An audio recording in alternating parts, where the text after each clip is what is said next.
अब जो next term हमारी थर्ड टर्म जो आ रही है किसमें, थर्ड टर्म हमारी आ रही है वॉल्यूम लेटर टर्म्स में, वो आ रही है मोलारिटी। ठीक है, बहुत इंपॉर्टेंट है ये, बहुत सारे क्वेश्चंस, बहुत सारे न्यूमेरिकल्स जो हैं पूछे जाते हैं इससे, तो ये टर्म आपको अच्छे से पता होनी चाहिए। मोलारिटी है क्या? बेसिकली मोलारिटी को हम डिफाइन करते हैं कि number of moles of solute dissolve per litre of the solution. तो मैथमेटिकली आप इसे डिनोट करते हैं molarity that is equal to number of moles of solute upon volume of the solution. आप अगर लीटर्स में ले रहे हो तो लीटर्स में ले रहे हो, फिर आप तो 1000 से ऊपर मल्टीप्लाई करना नहीं है, लेकिन अगर आप मिलीलीटर में ले रहे हो तो आपको ऊपर 1000 से मल्टीप्लाई करना। तो ये जो रिलेशन है ये आपको याद रखना है, दैट इज़ वेरी इंपॉर्टेंट। इस पर बहुत सारे मेडिकल्स भी पूछे जाते हैं। ठीक है, कि कितने, सबसे पहले आपको नंबर ऑफ मोल्स निकालना है सोल्यूट के। नंबर ऑफ मोल्स आपको पता है कैसे निकालते हो? नंबर ऑफ मोल्स क्या होता है? जो mass given upon molar mass. ठीक है, नंबर ऑफ मोल्स कैसे निकालते हो आप? ये तो आपने पढ़ा हुआ है। नंबर ऑफ मोल्स किसके बराबर होता है? Number of moles of solute that is equal to mass given, जो आपको मास दिया गया है, ठीक है, अपॉन मोलर मास और you can say molecular mass. तो नंबर ऑफ मोल्स वहां से निकाल सकते हो आप। तो जब नंबर ऑफ मोल्स निकाल दिए तो number of moles upon volume जो दिया गया है आपको वो लेना है आपने, और आपकी मोलारिटी निकल जाएगी। ठीक है, नोट्स पे भी मैंने आपको एक वो दिया हुआ था न्यूमेरिकल, वो अगर आपको समझने में कोई प्रॉब्लम आए तो आप मुझे बताइएगा। ठीक है, आप उसे देख सकते हैं अच्छे से, नहीं समझ आए तो मुझे पूछ लेना।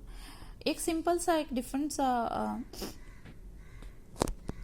न्यूमेरिकल है, लेकिन उससे पहले आपको एक कंसेप्ट याद रखना है। ठीक है, ये कम्पिटिटिव पॉइंट ऑफ व्यू से बहुत इंपॉर्टेंट है बेटा, इसे अच्छे से आप देखिए।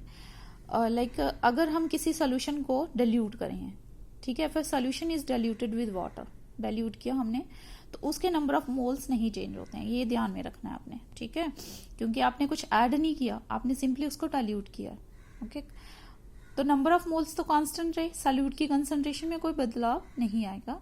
सॉल्यूट जो है ये नहीं है कि नंबर ऑफ मोल्स बदल जाएंगे, वो उतने ही रहेंगे। तो हम कह सकते हैं N1 नंबर ऑफ मोल्स जो हमें डाइल्यूट करने से पहले थे, that is equal to N2 number of moles जो डाइल्यूट करने के बाद थे, दोनों बराबर रहेंगे। ठीक है, तो ये चीज आपको याद रखनी है कि after dilution the number of moles doesn't change. ठीक है, तो आपको पता है कि मोलारिटी हमारी किसके बराबर होती है? सॉरी, मैंने इधर स्मॉल m लिखा है, कैपिटल M लिख सकते हो। ठीक है, m जो है that is equal to N/V। n हो गया हमारा नंबर ऑफ मोल्स और v हो गया वॉल्यूम ऑफ द सॉल्यूशन।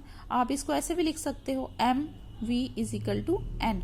ठीक है, अब हम सपोज करते हैं फॉर एग्जाम्पल हमारा कोई सोल्यूशन है, उसकी मोलारिटी है m1 और v1 उसका वॉल्यूम है और नंबर ऑफ मोल्स n1 है। ठीक है, हमने डाइल्यूट किया, इसको डाइल्यूट करने के बाद इसका वॉल्यूम बदल जाएगा, राइट?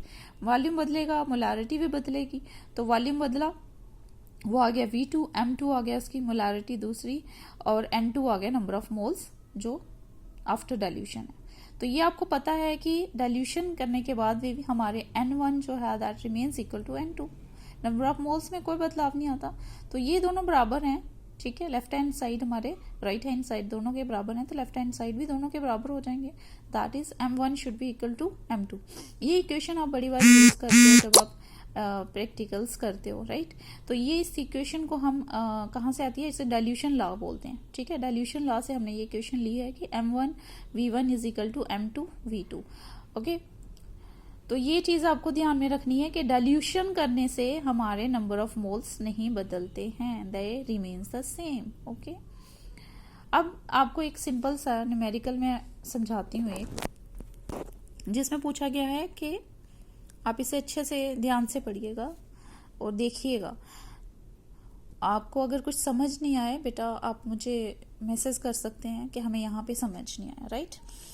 तो आप इसे ध्यान से पढ़िए। न्यूमेरिकल क्या है कि what volume of water must be added in 4 litres of 0.4 molar H2SO4 sulphuric acid solution so that the concentration decreases to 0.2 molar. ठीक है, मतलब कितना हमें अमाउंट वाटर डालना है एक किसके सोल्यूशन में, सल्फ्यूरिक एसिड के सोल्यूशन में जिसकी मोलारिटी है 0.4 मोलर, ताकि उसकी जो कंसंट्रेशन है वो डिक्रीज हो जाए और कितनी मोलारिटी हो जाए 0.2 मोलर। ठीक है, मतलब M2 आपका 0.2 है और M1 आपका 0.4 है और V1 वॉल्यूम जो है आपका 4 लीटर है, V2 आपको निकालना है। राइट, आपको क्या निकालना है, V2। M1 दिया है, V1 आपको दिया है, M2 भी दिया आपको, V2 निकालना है। क्या निकालना है, V2 निकालना है यहाँ से। ठीक है, तो M1 की वैल्यू भर दीजिए 0.4 और वॉल्यूम कितना है स्टार्टिंग में 4 और फिर आपका M2 कितना है 0.2 और वॉल्यूम हमें निकालना है। तो जब V2 हमने निकाला, हमारा V2 आया 8 लीटर्स। ठीक है, V2 हमारा 8 लीटर है।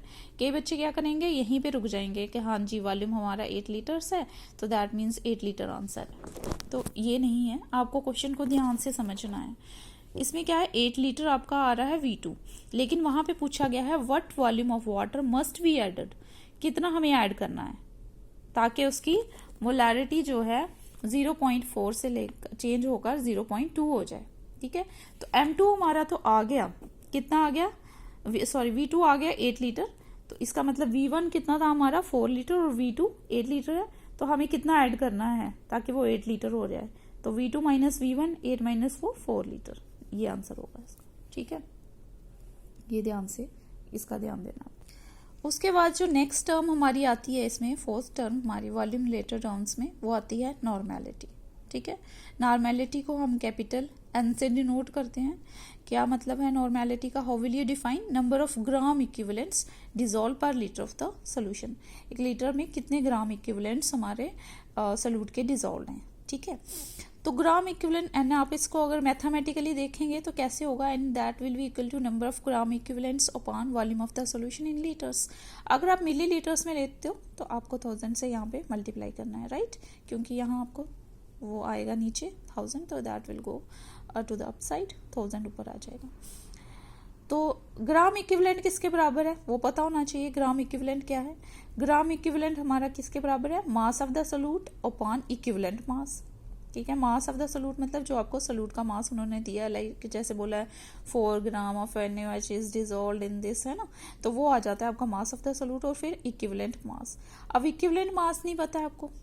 ठीक है, तो इक्विवेलेंट मास किसके बराबर है, इक्विवेलेंट मास होता है हमारा मोलर मास अपॉन एसिडिटी और बेसिसिटी, यहाँ हम इसको एन फैक्टर भी बोलते हैं। ठीक है, कोई बच्चे कंफ्यूज होता है एसिडिटी क्या है बेसिसिटी क्या है, तो एन फैक्टर आप बोल सकते हो, molar mass upon n factor. Acidity हम लेते हैं इन केस ऑफ बेसिस और बेसिसिटी हम लेते हैं इन केस ऑफ एसिड्स, या एन फैक्टर वही है कि हमारा जो अगर एसिड है, एसिड की बात करेंगे हम कि एसिड कितने प्रोटॉन दे सकता है, that will B it's basicity या एन फैक्टर। ठीक है, कितने प्रोटॉन, अगर 2 दे सकता है उसकी बेसिसिटी 2 है, अगर 1 दे सकता है उसकी बेसिसिटी या एन फैक्टर कितना है 1 है। और एसिडिटी आ जाती है हमारे बेसिस के केस में, जैसे NaOH कितने हाइड्रोक्सिल आयन दे सकता है, 1 दे सकता है, दैट मीन्स एसिडिटी 1 है या एन फैक्टर 1 है। ठीक है, तो आप सिंपली एन फैक्टर भी लिख सकते हैं। Equivalent mass that you can write molar mass upon n factor. ठीक है, तो एन फैक्टर आपका आ जाता है कितने वो एसिड्स हमारे कितने प्रोटॉन दे सकती है या बेसिस हमारे कितने हाइड्रोक्सिल आयन दे सकता है। जैसे यहाँ पे मैंने कुछ एसिड्स लिए हैं, जैसे HCl है वो 1 प्रोटॉन दे सकता है, तो इसके हमारा एन फैक्टर कितना है 1। नाइट्रिक एसिड है वो भी 1 प्रोटॉन दे सकता है, इसका एन फैक्टर 1 है, आप बेसिसिटी बोल सकते हो 1 है। सल्फ्यूरिक एसिड हमारा 2 दे सकता है, तो इसके 2 है एन फैक्टर, यहाँ 2 बेसिसिटी है। ठीक है, और बेसिस के केसेस में कितने हाइड्रोक्सिल आयन वो रिलीज कर सकता है, सोडियम हाइड्रोक्साइड 1 दे सकता है, तो एन फैक्टर इसका 1 है। कैल्शियम हाइड्रोक्साइड 2 दे सकता है, तो इसका एन फैक्टर 2 है। ठीक है, और एक और इम्पॉर्टेंट चीज़ जो आपको यहाँ पे याद रखनी है वो ये कि हमारा जो n है नॉर्मेलिटी, ये आपको याद रखना है कि मोलारिटी और नॉर्मेलिटी में क्या रिलेशन है। ठीक है, n आपका कैपिटल N जो लिखा है दैट इज नॉर्मेलिटी और कैपिटल M जो लिखा है दैट इज मोलारिटी। ठीक है, तो n is equal to n small n into m। n क्या है आपका n फैक्टर, लाइक आपका बेसिसिटी या एसिडिटी। ठीक है, एन फैक्टर से आप मोलारिटी को मल्टीप्लाई करोगे तो आपकी नॉर्मेलिटी निकल जाएगी। आपको मोलारिटी दी हुई है और आपको जो कंपाउंड है वो दिया हुआ है, एसिड बेस जो भी दिया है उसके फार्मूले से आप देख सकते हो कि उसका एन फैक्टर क्या है, तो आप नॉर्मेलिटी निकाल सकते हो। राइट, अब हम देखते हैं, जैसे यहाँ पे एक न्यूमेरिकल आप इस पे कर सकते हो, किसके, नॉर्मेलिटी के ऊपर। आप इसे पढ़िए जरा ध्यान से। क्या है, calculate normality of NaOH solution containing 4 gram of sodium hydroxide in 4 litre of solution. ठीक है, आपको वॉल्यूम दिया है सोल्यूशन का 4 लीटर और सोडियम हाइड्रोक्साइड की अमाउंट दी है 4 ग्राम दिया हुआ है। ठीक है, तो सबसे पहले आपको पता ही है कि नॉर्मेलिटी किसके बराबर होती है, number of gram equivalents upon volume. Volume दिया है ना, ग्राम इक्विवेलेंट्स आपको निकालने हैं। ग्राम इक्विवेलेंट्स निकालने के लिए मास आपको दिया है, इक्विवेलेंट मास आपने निकालना है। ठीक है, तो इक्विवेलेंट मास आपने किसके बराबर होता है, molar mass upon n factor.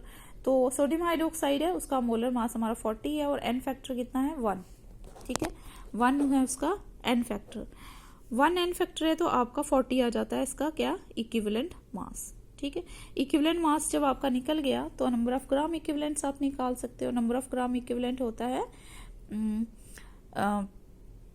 Mass of the solute जो आपको दिया है अपॉन उसका मोलर मास। तो मास आपको दिया है कितना है, 4 ग्राम उन्होंने बोला है, 40 आपका इक्विवेलेंट मास आ गया, तो ये आ जाता है आपका नंबर ऑफ ग्राम इक्विवेलेंट्स।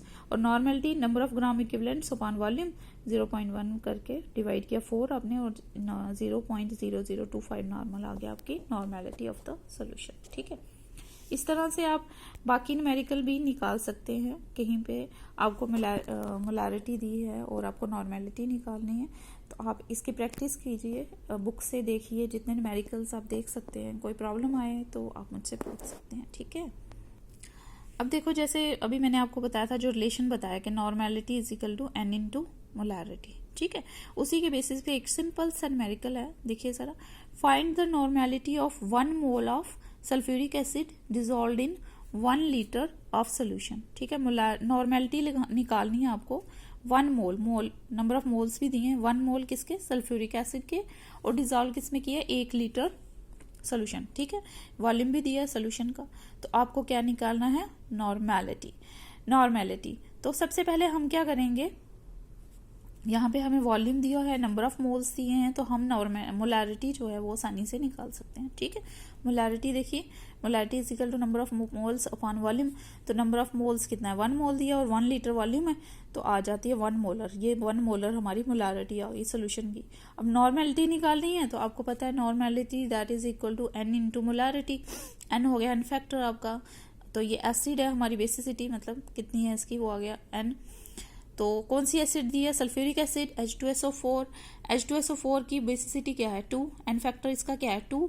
तो आप इसकी नॉर्मेलिटी निकाल सकते हो, 1 मोलर है, 2 आ गया इसका n factor, 2 into 1 that is 2 normal. ठीक है, 2 नॉर्मल आपकी आ गई इसकी normality. So it's very easy, so tricky है, तो आप इसे ध्यान से बाकी भी जो आप सॉल्व कर सकते हैं एग्जाम्पल्स आप कीजिए। कोई प्रॉब्लम आए तो लेट मी नो।